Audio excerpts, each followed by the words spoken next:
What is up, guys? Welcome back to the channel. My name is Movement 6. Before we start, huge thank you for everybody who subbed in the last period. Thanks for all the interactions, messages, likes, subscribes. Thank you. Especially thank you for 2022. It's hard as a small channel to make that grind. Of course, you want subs. I did reinvent myself on a few topics. Start making things that I actually like doing, and it shows. The channel grew a bit, and I'm extremely proud of that. Proud with every sub, and I've gained a lot in the last year. So thank you for that. Really looking forward to 2023. Also hope that 2023 is going to be a bit more calmer in the world. I think we're living in a very tense time nowadays. So really hope the best for the world. For you guys, wish you all the best for 2023 and for gaming as well. Now, I haven't been uploading the last 10 days on purpose. I decided to take a small break to spend some time with family, with friends. Enjoy the Christmas, enjoy the presents, and I hope you had a fine Christmas as well, and hope you will have a safe change of the year. It's now almost 3 o'clock in the Netherlands, so in 9 hours we'll be celebrating with some extremely bad weather here. So I hope 2023 is going to be a fantastic year for all you guys. Now, back to the topic at hand. Something that has been, it hasn't received a lot of attention. It hasn't. And that is weird because in the greater scheme of things, I think the proximity chat for Warzone is one of the greater additions to Call of Duty. To some extent, it reminds me of the good old days of the real Modern Warfare 2 and the Modern Warfare 1 and the Modern Warfare 3, and when we didn't have skill-based matchmaking. Lobbies stuck together, and yeah, there was a lot of trolling and some toxicity. But for me, the biggest uh, the biggest reminder of that day and age is that it was an extreme amount of fun. I met so many new people during that gaming sessions, people I still game with to date.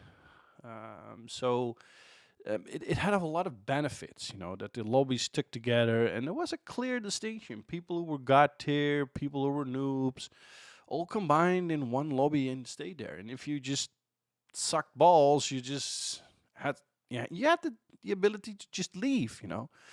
And I think this whole skill-based matchmaking and the reasoning behind it with protecting the casual player, that it needs to be an inclusive platform for everyone, it fits in this day and age. It's just, it looks like we need to protect everybody for not being offended. When I was born 1979 and in the 80s, we don't give it a rat's ass.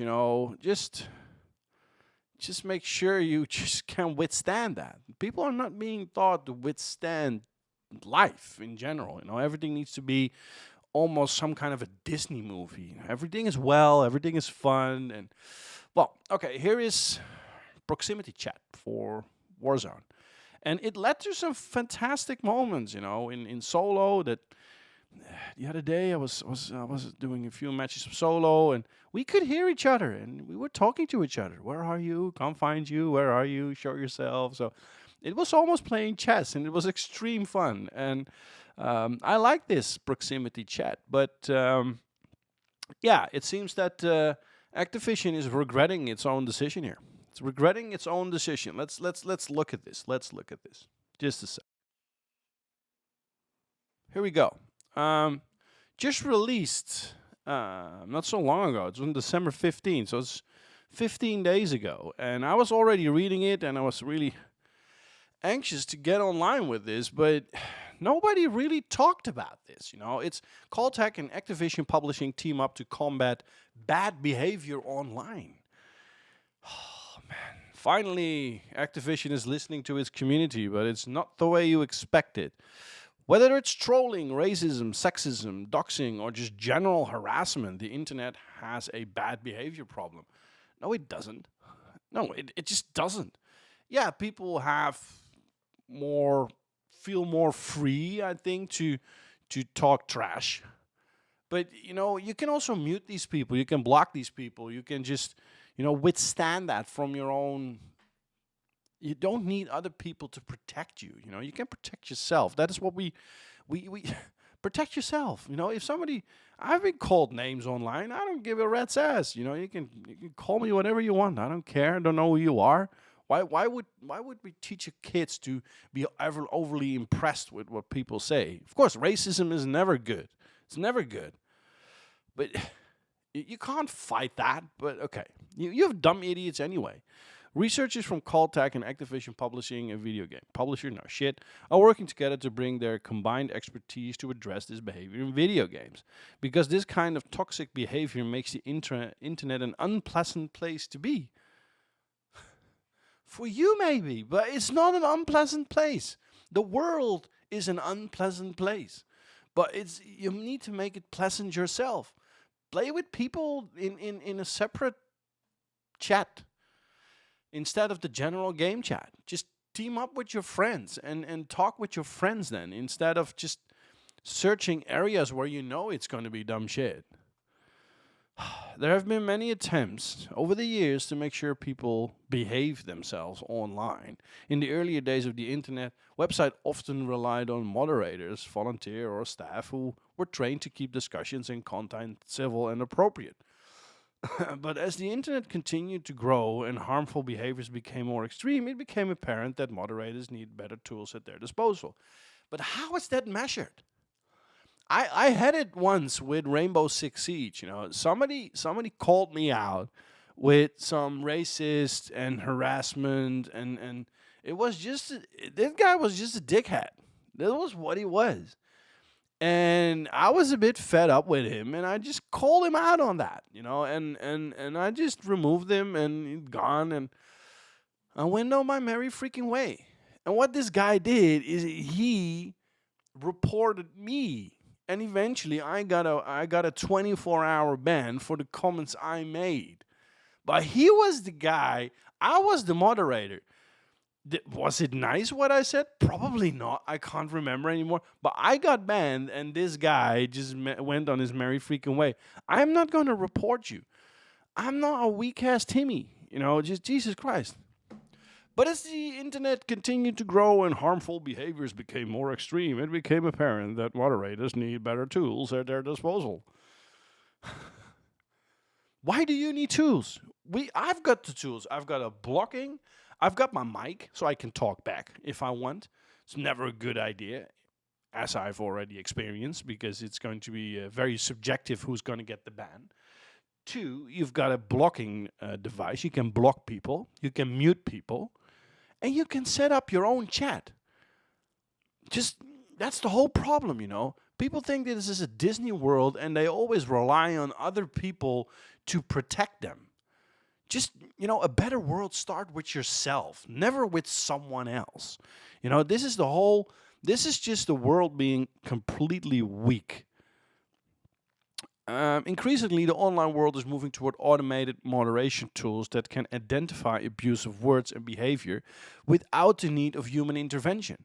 Now, 2 researchers from Caltech, one an expert in artificial intelligence and the other in political scientist, are teaming up with Activision on a 2-year research project that aims to create an AI that can detect abusive online behavior and help the company support and moderation teams to combat it.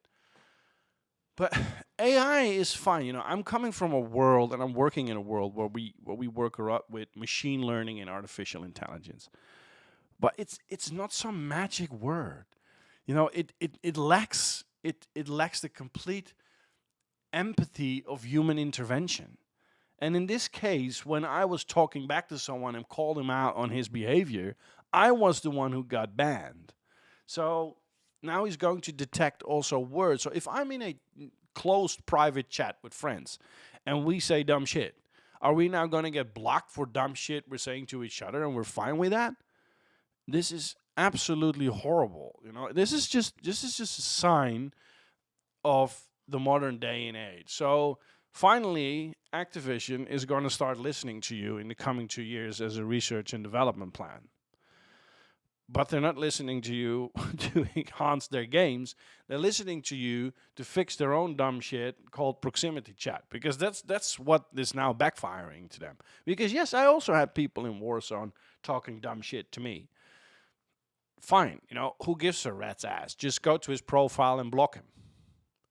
That is my weirdest news of the last 15 days, that this has gone under the radar for a lot of people with this. So I'm curious always with you guys. What do you think? Is it a good thing that AI is going to be developed to detect what you're saying? Do we need human intervention, or should we just lay the responsibility very low in the organization, if you want, and that is with us, the players, not with companies, not with AIs, not with tools, with us. We decide what we want to hear or what we not want to hear. We're going to make sure that we're withstanding idiots on the battlefield. You will always have idiots on the battlefield, because what's next? Just press mute, press block, remove people, kick people. There are so many tools at your disposal to make sure you have a very flawless experience. Life is not Disney World, guys. Life is not Disney World. Curious on your opinion on this, guys. Now, as I said, it's just a small vid, small topic. Think it's worthwhile noticing it and putting it out there. But I'm curious on your opinion on this matter, guys. What is your opinion on AI going to listen and judge you for your behavior? For now, all the best for 2023, and see you on the battlefield. Moment 6 out.